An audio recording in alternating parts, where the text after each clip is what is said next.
India TV 9 news Maharashtra.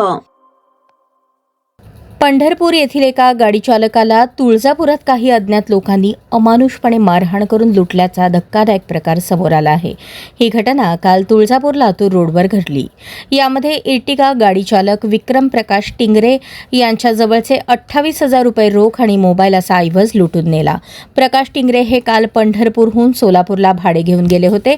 याच दरम्यान त्यांना तुळजापूरहून एक फोन आला. तुळजापूरहून लातूरला जायचे आहे, येऊ शकता का?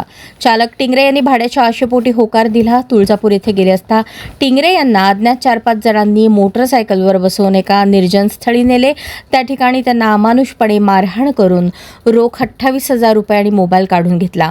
मारहाणीचा हा प्रकार सुमारे 4-5 तास चालू होता.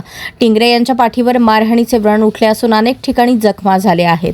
जीवाच्या आकांताने टिंगरे यांनी चोरांच्या तावडीतून कशीबशी सुटका करून आपला जीव वाचवला. घाबरलेल्या अवस्थेत तुळजापूर शहरात आल्यानंतर स्थानिक सामाजिक कार्यकर्त्यांना ही घटना सांगितली. या प्रकरणी पोलीस तक्रार करण्यात आली आहे.